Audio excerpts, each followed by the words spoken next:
اللهم صل على سيدنا ومولانا محمد وعلى آل سيدنا ومولانا محمد وآله وسلم صلاة صلی اللہ تعالی علیہ وسلم۔ سورہ یونس کی چند آیات ہیں، ان کا ترجمہ و تفسیر ہے۔ بسم اللہ الرحمن الرحیم۔ فلولا كانت قریۃ آمنت، رب نے ارشاد فرمایا تو ہوتی نہ کوئی بستی کہ اگر ایمان لاتے، مطلب اگر وہ لوگ ایمان لاتے تو ان کی کوئی بستی ہلاک نہ ہوتی۔ فنفعها ایمانها الا قوم یونس لما آمنوا کشفنا عنہم عذاب الخزي فی الحیاۃ الدنیا ومتعناہم الی حین، تو اس کا ایمان کام آتا۔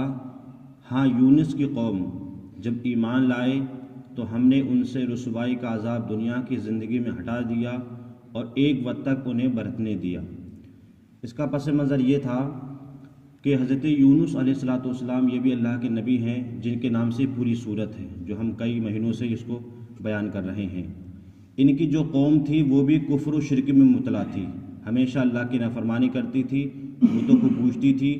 تو حضرت یونس علیہ السلام نے اپنی قوم کو سمجھایا کہ دیکھو، جس پر میں ایمان لے کر کے آیا ہوں، جو میرا رب ہے وہی تمہارا رب ہے، تم اسی کی عبادت کرو۔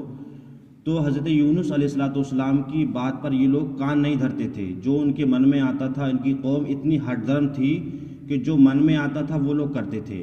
لیکن جب بارہا حضرت یونس علیہ السلام سمجھایا تو ایک بار سمجھا کہ اگر تم ایمان نہیں لائے اللہ پر تو ایسا ہو سکتا ہے کہ اللہ کا عذاب تم پر نازل فرمائے، کیونکہ پہلی قوموں پر اگر اللہ کے نبی اگر دعا کر دیا کرتے تھے تو فوراً ان پر عذاب ہوتا تھا، جیسے ہم نے بے شمار واقعہ سنے ہیں۔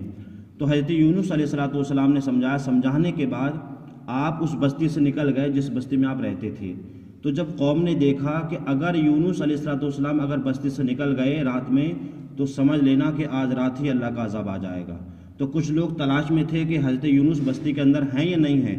جب دیکھا گیا تو حضرت یونس علیہ السلام بستی میں تھے نہیں، آپ نکل گئے تھے۔ اب تمام لوگوں کو یہ خوف ہونے لگا کہ حضرت یونس نکل گئے ہیں، ایسا نہ ہو کہ اللہ کا عذاب آ جائے۔ لوگ فکر مند تھے۔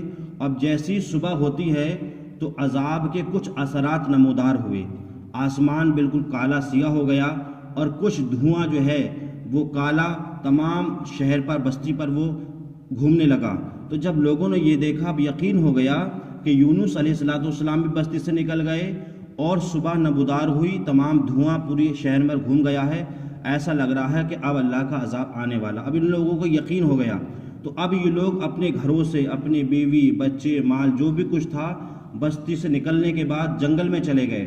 انہوں نے موٹے موٹے کپڑے پہن لیے تاکہ اللہ کا اگر عذاب آئے، دھواں آئے تو ہم برداشت کر لیں، لیکن اللہ کا عذاب کون برداشت کر سکتا ہے۔ اب یہ جب بستی میں نکل گئے، بستی میں نکلنے کے بعد اب بیٹا الگ ہے، بیوی الگ ہے، ماں الگ ہے، بھائی الگ ہے، سب اللہ کی بارگاہ میں رو رہے ہیں، گڑ گڑا رہے ہیں۔ یہاں تک کہ آیا ہے کہ ان لوگوں نے جو ایک دوسرے کے حق مارے تھے وہ حق بھی واپس کر رہے ہیں۔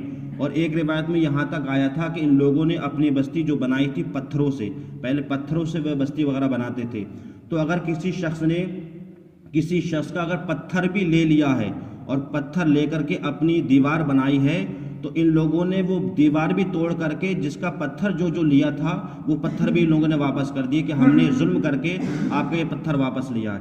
تو اس طریقے سے جن کا جو بدلہ تھا انہوں نے واپس کیا۔ اس کے بعد رب کی بارگاہ میں روئے گڑ گڑائے، تو پھر کہیں جا کے اللہ تعالیٰ نے ان کی دعا قبول فرمائی اور ان کو جو ہے حضرت یونس علیہ السلام کی صدقے کی وجہ سے ان کو عذاب سے محفوظ کر دیا اور یہ لوگ ایمان لے آئے۔ تو اس میں آپ یہ دیکھیں کہ جو لوگ جو ہے اللہ تعالیٰ کی بارگاہ میں روتی ہیں، گڑ گڑاتے ہیں، تو اللہ تعالیٰ رحیم بھی ہے، کریم بھی ہے، اپنے بندوں کی دعا قبول فرماتا ہے۔ تو ہمیں بھی چاہیے کہ ہم وقتاً فوقتاً ہم پر مصیبت پریشانی آنے سے پہلے ہم اپنے گناہوں کی معافی مانگیں، تاکہ اللہ تعالیٰ ہمیں بھی حضرت یونس علیہ السلام کی قوم کی طرح ہمیں کیا ہے اللہ تعالیٰ کا فرمان بنا دے اور ہمیں نیک اعمال کی توفیق عطا فرمائے۔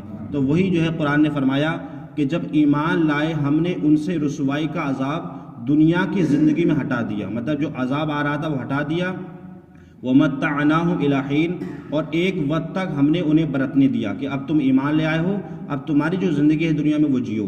وَلَوْ شَاءَ رَبُّكَ لَآمَنَ مَنْ فِي الْأَرْضِ كُلُّهُمْ جَمِيعًا، اور اگر تمہارا رب چاہتا تو زمین میں جتنے ہیں سب کے سب ایمان لے آتے. اگر اللہ چاہتا ہے تو سب ایمان لے آئیں گے، لیکن ہوتا کیا ہے، افا انتا تکرہ الناس حتی یکونوا مؤمنین، کیا تم لوگوں کو زبردستی کرو گے یہاں تک کہ وہ مسلمان ہو جائیں؟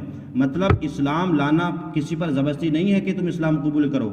اللہ تعالیٰ نے اگر تمہیں توفیق دی ہے تو تم اسلام قبول کرو، ایمان قبول کرو، ورنہ کسی پر زبردستی نہیں ہے کہ صاحب اس کا گلا پکڑ کر اس سے کہا جائے کہ تو ایمان قبول کر ورنہ ہم تجھے قتل کر دیں گے. اسلام یہ نہیں کہتا. اسلام یہ کہتا ہے اگر تمہارا دل کرے اور تم اپنی عقل سے چاہو کہ اسلام سب سے اچھا مذہب ہے تو اللہ کی توفیق سے تم اس کو قبول کرو. اگر تمہارا دل نہیں چاہتا ہے تو تم جس مذہب پر چاہو تم رہ سکتے ہو، یہ اللہ کی توفیق ہے. وہی قرآن فرماتا ہے کہ افعنتا تکر الناس حتی یکونوا مؤمنین، کیا تم لوگوں کو زبردستی کرو گے یہاں تک کہ وہ مسلمان ہو جائیں؟ مسلمان ہونے کے لیے کسی کے پر کوئی زبردستی نہیں ہے. جس کا دل کرے وہ اسلام قبول کرے اور جس کا دل کرے وہ جس پہ چاہے اس پر ہے. لیکن انسان جو عمل کرے گا اس کو اللہ تعالیٰ اس کو بدلہ عطا فرمائے گا. اللہ تعالیٰ ہمیں اور آپ کو صحیح طریقے سے قرآن مجید سمجھنے کی، اس پر عمل کرنے کی توفیق عطا فرمائے.